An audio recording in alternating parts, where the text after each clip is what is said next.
bet you're wondering the same thing I am. Why is he dressed like that?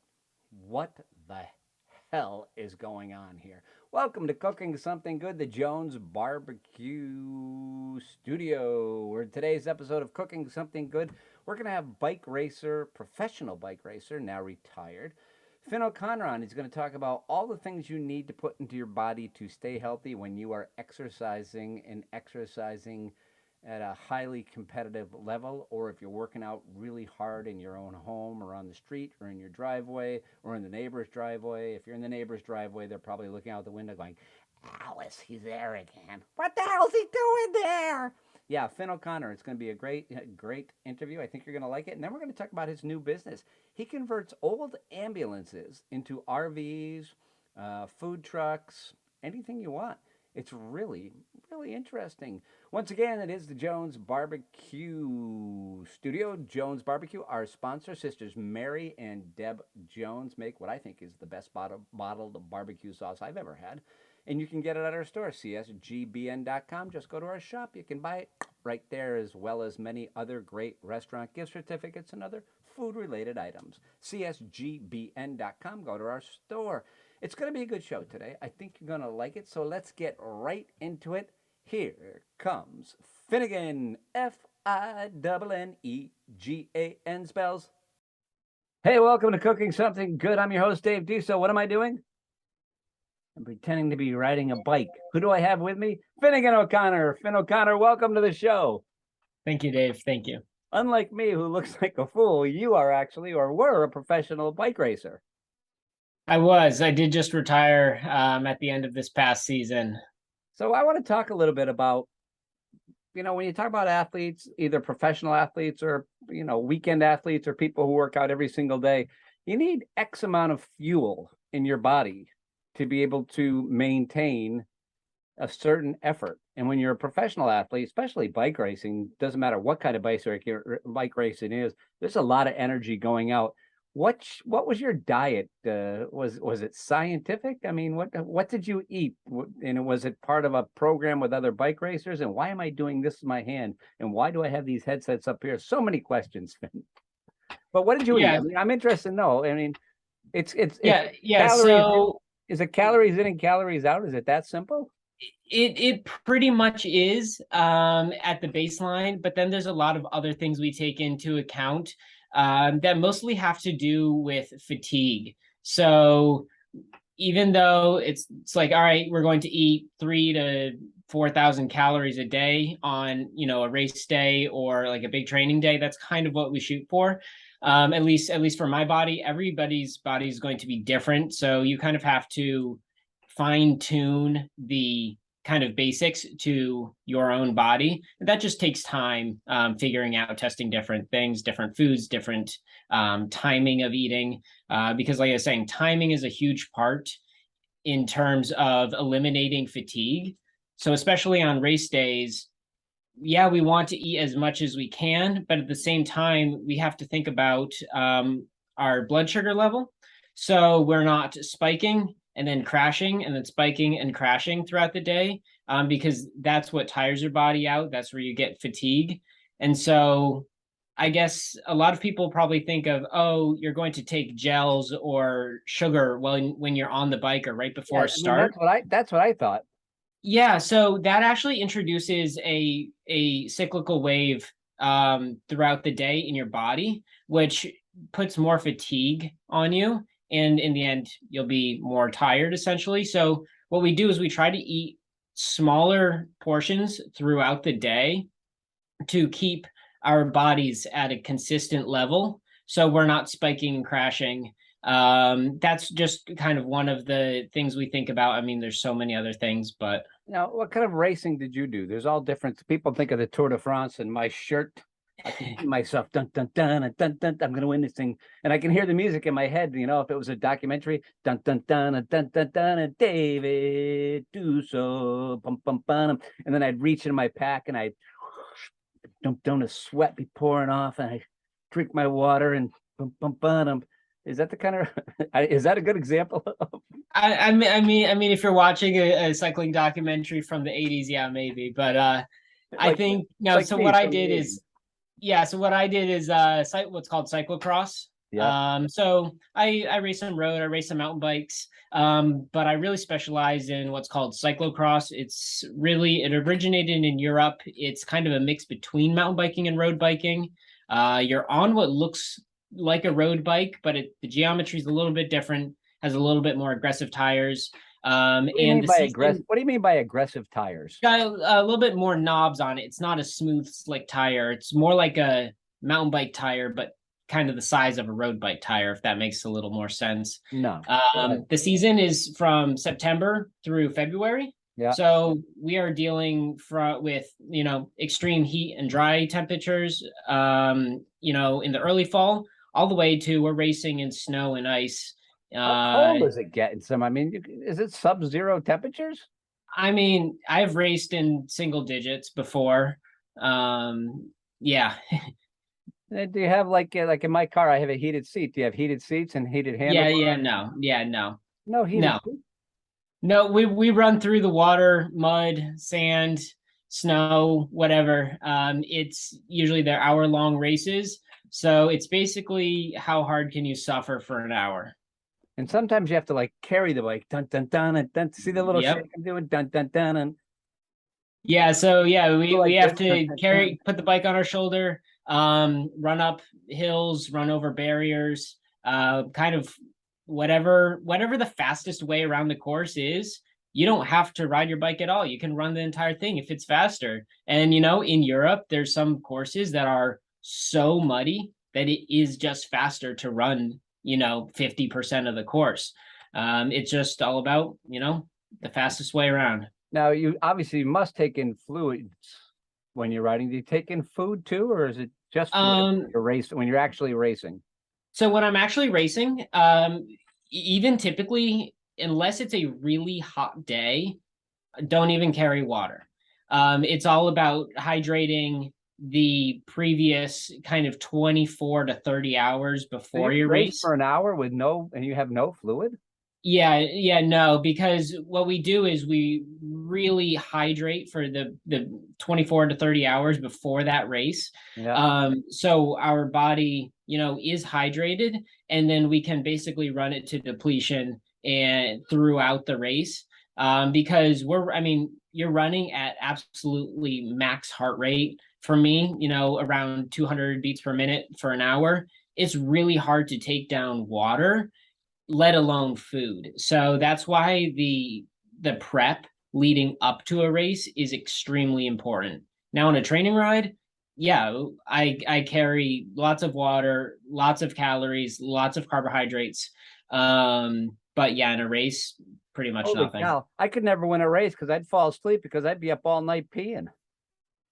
I mean, the older you get, you got to time it right, but the older you get, it's a problem. I'd be a third of the way through the race, sound asleep on the side of the hill in the freezing. Yeah, no, it's all about timing, and sleep is a big important factor in this too. And what you eat also impacts your sleep and how the quality of that sleep. So that's something we are also thinking about. And when we're traveling, I mean, most of these races, it's either really long drives, plane rides, airport travel messes up your eating. So it's like, how do you stay consistent in your eating and your habits while you're traveling too? That's just another layer that's kind of put on at least at the professional level. Yeah, I've been around a lot of athletes, family, both my daughters and nieces, and who have been Division I college athletes, and they're all retired now or finished with their careers. But they all of them, every single one of them stays in shape. They still exercise. They've carried that over to the rest of their lives. Have you found that too? You still find yourself, taking care of yourself better than somebody who maybe wasn't an athlete does? Yeah, I mean, I'm sure. I mean, the diet never leaves. It's not like I just sat on the couch and ate cake all day. I mean, but wouldn't that be great? I mean, that'd be great. I know, right? So I've kept the diet pretty much the same. What's nice is not just having to think about every single meal. Like, okay, how is this going to impact my energy level? How's this going to impact me on the bike? How's this going to impact my sleeping? I can just eat what I want whenever I want, but I still eat pretty clean. I mean, in our household, we eat pretty clean. So Do you still exercise? Do you still exercise every day? yeah, so I haven't done a ton of riding during the weeks because I'm pretty busy with work right now, but on the weekends I've been racing and just kind of throwing myself into it because I still love racing. Yeah. That's where It's fun the now. joy I mean, it was always fun, but now it's like a fun thing to do. Still competitive, exactly. but fun. There's not the pressure. It's just I'll go as hard as I can, and when I can't go any harder, it is what it is. I don't need to feel bad about it. So I've been racing and actually really surprised myself and a lot of people around me because I am not training whatsoever. I ride my bike maybe once or twice a week at this point. And to be honest, I am not far off of my race results from last year as of right now. Well, you've got to stay in shape so the bobcats don't attack you. You That's saw a right. bobcat at your place, and we're going to go into the next stage of this interview. Now we're going to talk about what you're doing now for work. Just a little side. I was with Finn recently, and I had just left his property where he's running his operation. There was a bobcat right next in the field, right next to your building. Yeah. And at first, I thought it was a cat. It's a little bigger than a cat. Bigger than a cat. Kind of looked like a tiny mountain lion without the long tail. Yeah. Yeah, pretty cool. But that's stuck. I thought it was cool. Was. And you know what? They're everywhere. They're just you rarely see them. Yes. But anyway, you've gone on to something new. You're doing something kind of cool. I'll let you say what it is, but then I want to talk a lot about it because I'm pretty interested. Yeah, absolutely. So when I just graduated from UMass this past spring, and it was always a big goal of mine to walk into running my own business instead of going to work for somebody else. And I worked super hard throughout college to make that happen. And I have created this business, the Small Space Design Company. We do van conversions and specialty vehicle conversions. I've kind of specialized in converting retired ambulances It's so into cool. I'm legal sorry to interrupt RVs. you. It's so cool that he has old ambulances and he makes them into RVs. That's really cool. Absolutely. So these ambulances are $200,000 to $300,000 brand new. And after a department's done with them, after about 10 years, I mean, they're sold for, a fifth, a tenth of that price.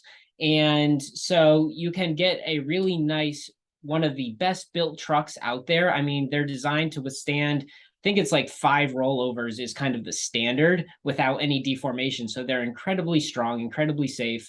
And so it makes a great platform for building an RV out of. So you build these and they're like new. They're really cool. They're like completely refurbished. So if anybody's looking for an RV, this is the place to go. Or yeah, absolutely. Let me ask you, could you convert one of those into because street food is red hot right now and food trucks are all the rage. Could you convert one of those into like some kind of a food truck?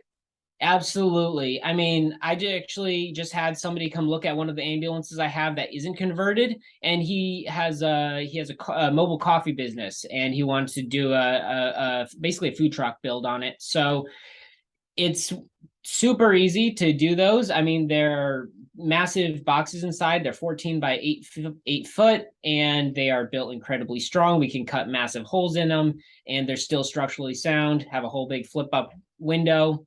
Perfect for a food truck.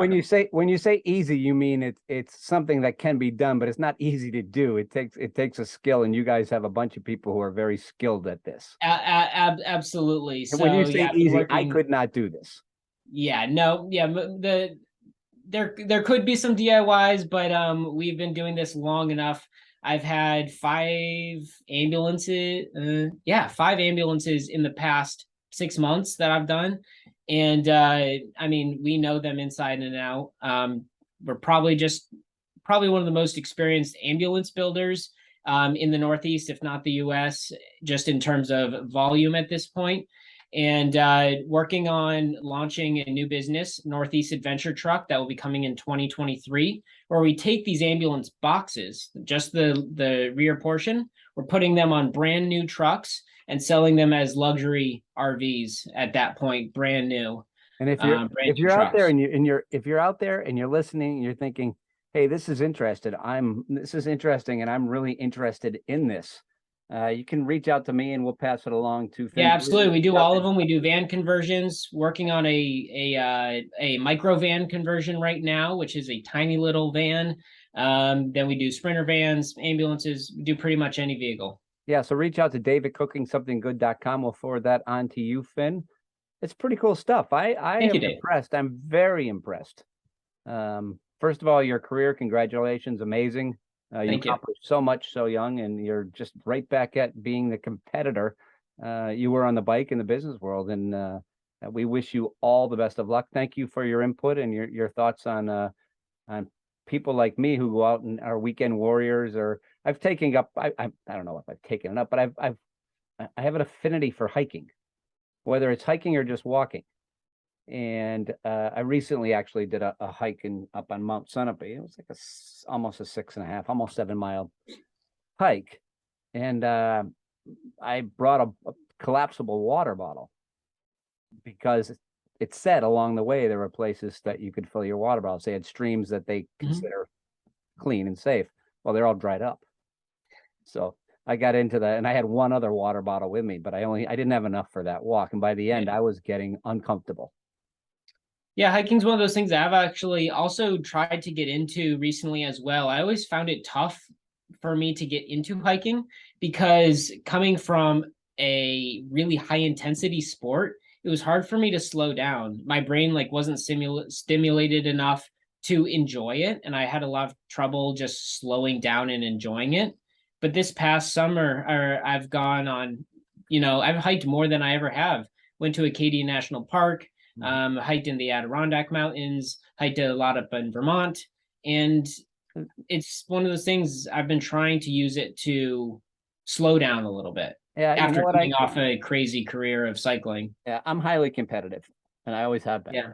And the thing I figured out about hiking is sometimes you stop anywhere and you just take a little break and you start looking around and you're like, well, I'm surrounded by life, amazing things and beautiful things that I never ever take the time to look at because I'm always in the beginning. I was like, I got to get to I wonder what I'd be hiking anything and I'd be like, I wonder what the record is for getting to the top for somebody over the age of 57. And I'd be in my mind going, I'd be making up because I'm insane. There's something wrong with me, but I'd be like making up, if I get to that point, I'm going to be half a second ahead of the time. So I got to move. And finally I stopped doing that. And I'm like, and then I get to the top, I'm like, or somewhere. And I'm like, there's a vista, there's a view that's just magnificent. And you're looking over the New England, New Hampshire, or wherever, I'm up there a lot, but wherever I may be. And sometimes I'm not even hiking a mountain. I'm just going for a walk along the Connecticut River up in Brattleboro or in Chesterfield or right here in Hatfield, Massachusetts. And I mean, I've been here my whole life and I'm stopping to look around and say, wow, this is beautiful. But same kind of thing you need, even though it's not competitive, even though I'm taking my time, that was an example of me not being properly prepared. And the last 3/4 to a mile coming down, which is, you gotta be careful coming down when you're getting fatigued, because that's where trouble can really start. So it's the same kind of thing, what do I keep in my body? And I've made it a point not to make that mistake again. Although the stupid map said there was water here, here, and here. But I'll do a hike with you. The hike I want to do, and I probably won't get to it this year, but maybe we can do it late next spring, is I want to do the Monadnock to Sunapee. It's 48 miles. You can do it in 2 days if you go, which once again, it unproves my point. I want to do it in 2 days. Yeah. But it could be a 3-day hike. And there's bed and breakfasts you can stop in because I'm an anti-campite. I will not camp out. I am not a fan of camping out. I always find roots. My back always finds a root to sleep on. The last time I did it, you got to throw a rock over a branch to get your food bag so the bears and the animals don't get to it. And the last time I stayed there, I couldn't get the stupid bag out of the tree. I ended up leaving it there. It was like just a nightmare. I got hooked and wedged in the thing. I'm like, no, I'm staying at a bed and breakfast. Sounds like you might need to talk to me about a luxury truck. A luxury truck. That's right. That can meet me from point to point. And next year, it's not set in stone yet, but we're pretty sure we're doing a 4-day hike across England, Wow. which should be fun. And then we want to go from there and take a couple days and hit Clarkson Farm, which is I don't know if you saw the documentary. It might be on Netflix. It might be on Paramount. It might be on Apple. I don't know. It's on one of those where I get that bill every month. I'm like, I got another bill from this company. But it's a great show called Clarkson Farm. And the guy used to be the head of, he was on a show called Gearhead or whatever. It was called Top Gear. Jeremy. Oh yeah. And so we're going to do, but we are going to do those two. So if you're interested in those two with us, love to have you along. But a luxury truck sounds like a great idea. Again, if you're interested in a great RV or you're looking for a food truck, right? Yeah, absolutely do food trucks. Or your wife's or your husband and probably your wife is really mad at you and you're gonna have to sleep outside for a couple of weeks. Yeah, this is the guy to call right here. Yeah, you Finnegan get to O'Connor. sleep on your own nice real bed. You got a real fridge, got a real sink, got a real stove, Gotta got a love real it. bathroom, shower. You gotta love it. Again, if you're interested, davidcookingsomethinggood.com. We'll get that off to Finn. Finn, thanks for joining us today. My old friend Finn, I've known you.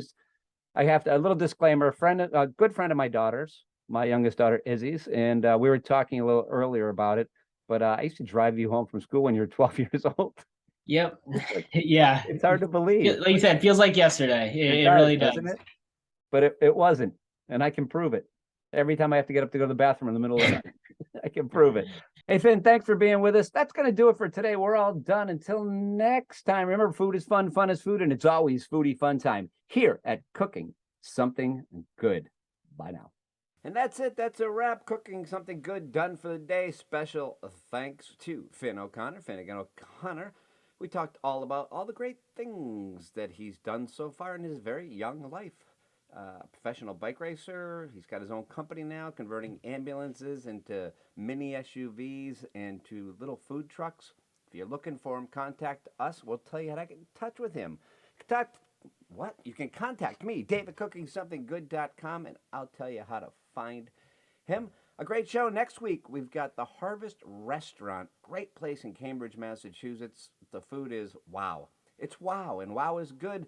We'll see you next time on Cooking Something Good. Remember, food is fun, fun is food, and it's always foodie fun time here at Cooking Something Good. Thanks for joining us. Bye.